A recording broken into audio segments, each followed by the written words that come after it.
नमस्कार, मैं शौर्य पंडित the India news के लिए। आज हम मौजूद हैं यहाँ दारुल शफा में। यहाँ पे आयोजित हो रही है हिंदुस्तान उद्योग व्यापार मंडल की एक बैठक। यहाँ पे सिंपल उद्देश्य ये है कि जिस तरह से व्यापारियों के साथ में हो रहा है उनका उत्पीड़न, चाहे वो जीएसटी की छापेमारी हो या जटिल जीएसटी को समझने की, और तमाम व्यापारियों से जुड़ी हुई समस्याओं के उन्मूलन के लिए इस मंडल का गठन किया गया है, जिसके राष्ट्रीय अध्यक्ष हैं भूतपूर्व विधायक जौनपुर सदर से मोहम्मद अशरफ खान साहब। अभी हम आपको उनसे भी मिलाएंगे, उनसे भी रूबरू कराएंगे और उनसे जानेंगे इसके पीछे का उद्देश्य।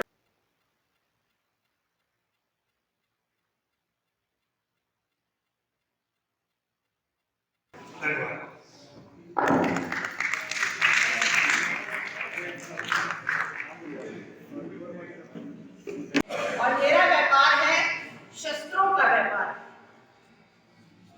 मैं बंदूक बेचती हूँ, रिवॉल्वर बेचती हूँ, पर वास्तव में जब से ये सरकार बनी है मैं बहुत परेशान हूँ। हर तबके का व्यापारी परेशान है, क्योंकि बंदूक के काम में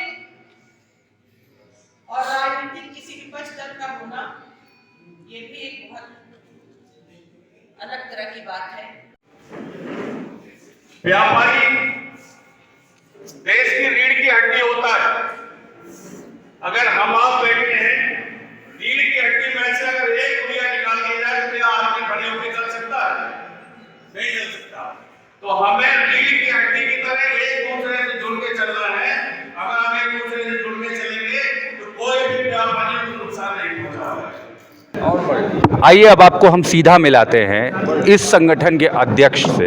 आइए वो किसी तारुफ के मोहताज नहीं है, उनसे सीधा पूछेंगे जो आज की ये बैठक है इसके पीछे के उद्देश्य क्या थे, और जो इस बीच व्यापारियों को समस्याएं हुई हैं उनके उन्मूलन के लिए, उनके समाधान के लिए इनका संगठन आगे क्या करने वाला है, क्या कदम है, क्या रणनीति है। आइए सीधा मिलाते हैं जनाब अरशद खान साहब से। अरशद जी नमस्कार। नमस्कार। मोहम्मद अरशद खान, पूर्व विधायक जौनपुर, राष्ट्रीय अध्यक्ष हिंदुस्तान उद्योग व्यापार मंडल। अध्यक्ष जी, आज जो आपकी बैठक हुई है प्लस इसमें सदस्यता का भी अभियान चलाया गया है, इसके पीछे उद्देश्य क्या है? हिंदुस्तान में हर शहर में व्यापारी वर्ग दो भागों में बटा हुआ है, एक सेकुलर एक कम्युनल जी, और इसी बुनियाद पे दंगे भी होते हैं। ठीक है। हम सेकुलर और कम्युनल दोनों को मिलाकर प्रेम की धारा में बहाना चाहते हैं, एक धारा में जोड़कर, और भारत को दंगा मुक्त बनाना चाहते हैं, व्यापारियों में भाईचारा पैदा करना चाहते हैं। हिंदुस्तान उद्योग व्यापार मंडल के ज़रिए से देश में भी और विदेशों में भी हम हिंदुस्तान के व्यापारियों को, उद्योगपतियों के प्रोडक्शंस को प्रमोट करेंगे, उनके बिजनेस को प्रमोट करेंगे। बेरोज़गारी दूर करने के लिए हिंदुस्तान उद्योग व्यापार मंडल छोटे छोटे प्रोग्राम चलाकर हमारे नौजवान जो बेरोज़गार हैं और लाख, 2 लाख, 5 लाख, 10 लाख लेके नौकरियां ढूंढ रहे हैं, परेशान हैं, हम उनको बताएंगे कि 5 लाख रुपए में, 2 लाख रुपए में, 1 लाख में, 50,000 में भी आप इंडस्ट्री खोल सकते हो। चप्पल इंडस्ट्री खोलना 50,000 में भी खोल सकते हो, 20,000 में भी खोल सकते हो। लोग नहीं जानते हैं, तो हम नौजवानों को, महिलाओं और यूथ को एजुकेट करेंगे कि वो अपने पैरों पर खड़े हो सकें, बेरोज़गारी दूर हो, उसके लिए हम काम करेंगे। जीएसटी के नाम पर अभी छापेमारी चल रही थी व्यापारियों के ऊपर उत्तर प्रदेश में, और बहुत सारे लोग दुकान बंद कर भाग जा रहे थे, और जब व्यापारी के यहाँ 30-40 की तादाद में अधिकारी और पुलिस वाले लेके पहुँचते थे, आतंक मच जाता था, तो हम लोगों ने उसका विरोध किया। हिंदुस्तान उद्योग व्यापार मंडल ने पूरे देश में, उत्तर प्रदेश के सभी ज़िलों में ज्ञापन दिया और इसका विरोध किया कि व्यापारियों के ही टैक्स से देश का कारोबार चलता है। 60, 70, 80% राजस्व व्यापारी और उद्यमी देता है, तो उसका सम्मान होना चाहिए, उसका अपमान नहीं होना चाहिए। आपको क्या लगता है इसके पीछे जो ये छापेमारी चल रही थी या जो भी विभागीय कार्यवाहियां चल रही थी, इसके पीछे उद्देश्य क्या रहा होगा? व्यापारियों को लूटना उद्देश्य था, और क्या उद्देश्य था? डकैती डालना उद्देश्य था, जो शोषण करना उद्देश्य था, और किया गया। हम लोगों ने आवाज़ उठाई, फिर रुका जी। और अभी उत्तर प्रदेश में बिजली की समस्या है, व्यापारी चाहते हैं उन्हें कम रेट पे बिजली मिले, लेकिन सरकार का प्रस्ताव है कि 11 से लेकर 23% तक की बढ़ोतरी की जाएगी। हम लोग उसका विरोध करेंगे। हिंदुस्तान उद्योग व्यापार मंडल बिजली बढ़ोतरी का विरोध करेगा।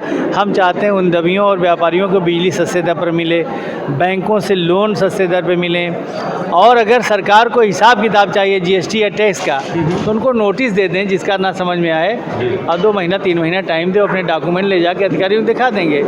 लेकिन छापा मारकर आतंकित करना, डराना, ये अच्छी बात नहीं है।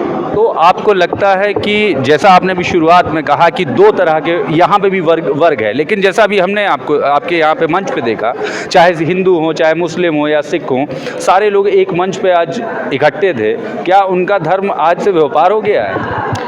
नहीं, व्यापारी तो सभी धर्मों के हैं जी। सबको इकट्ठा कर दिया है तो भाईचारा पैदा होगा। एक माला में हिंदुस्तान उद्योग व्यापार मंडल ने सभी व्यापारियों को पिरोने का काम किया है। जैसे सामने भी एक व्यापार मंडल की बैठक हो रही है, मैंने उसका जाके बोर्ड पढ़िए तो उसमें मुसलमान एक है, वो भी प्रदेश कार्यकारी मेंबर है, कोई पदाधिकारी नहीं है जी। और किसी खास वर्ग के ही पदाधिकारी हैं सभी व्यापार मंडलों में। हिंदुस्तान उद्योग व्यापार मंडल में सभी जाति, सभी धर्म, सभी वर्ग के पदाधिकारी हैं और सब लोग मिलके हिंदुस्तान को दंगा मुक्त बनाएंगे, भाईचारा और मोहब्बत वाला भारत बनाएंगे, वसुधैव कुटुंबकम का आधार बनाएंगे भारत को। तो इसके पीछे ये जो राजनीतिक परिवेश आपने देखा होगा पिछले कई सालों में बदला है कि हर एक चीज़ में धर्म सर्वोपरि हो गया है। तो आपको क्या लगता है कि इसका अगर निवारण करना हो या यदि इसको जो भारत की मूल आत्मा है उस पर अगर वापस लाना हो तो उसके लिए क्या कदम उठाए जाने चाहिए? मानव का हर वो कर्म जिससे मानव और मानवता को लाभ होता है धर्म है। मानव का हर वो कर्म जिससे मानव और मानवता को हानि होती है अधर्म है। ये जो नफ़रत जो लोग करते हैं, नफ़रत की बुनियाद पे राजनीति करते हैं, वो अधर्मी हैं, वो धार्मिक नहीं कहे जा सकते। हिंदू, सिख, ईसाई, बौद्ध, पारसी, जैन, दलित, आदिवासी, उनका किसी का कोई मज़हब हो, कोई मज़हब झूठ बोलना नहीं सिखाता, कोई मज़हब चोरी करना नहीं सिखाता, कोई मज़हब नफ़रत करना नहीं सिखाता। ईश्वर, अल्लाह, गॉड, वाहे गुरु सब एक नाम है। अब उड़ीसा में लोग जगन्नाथ कहते हैं तो जगत का नाथ है जी। हम भी जगन्नाथ कहें तो कोई हमारा धर्म खतरे में नहीं पड़ेगा। विश्वनाथ वो विश्व का नाथ है, वाहे गुरु वही है, अल्लाह वही है, ईश्वर वही है, गॉड वही है, उसके हज़ारों नाम हैं। चलिए आते हैं फिर से अपने मुद्दे पे, हिंदुस्तान उद्योग व्यापार मंडल के मुद्दे पे। आने वाले समय में किस तरह के कदम उठाने वाली है आपका आयोग, आपका ये मंडल जो है, पूरा व्यापार मंडल जो आपने बनाया इस हिंदुस्तान उद्योग व्यापार मंडल, अभी 10 दिन बाद हम लोग प्रेस कॉन्फ्रेंस करेंगे, हर ज़िले में व्यापार गोष्ठियाँ करेंगे और व्यापारियों को एकजुट करेंगे और व्यापारियों के हितों के लिए लड़ाई लड़ेंगे। हमसे बात करने के लिए बहुत बहुत धन्यवाद।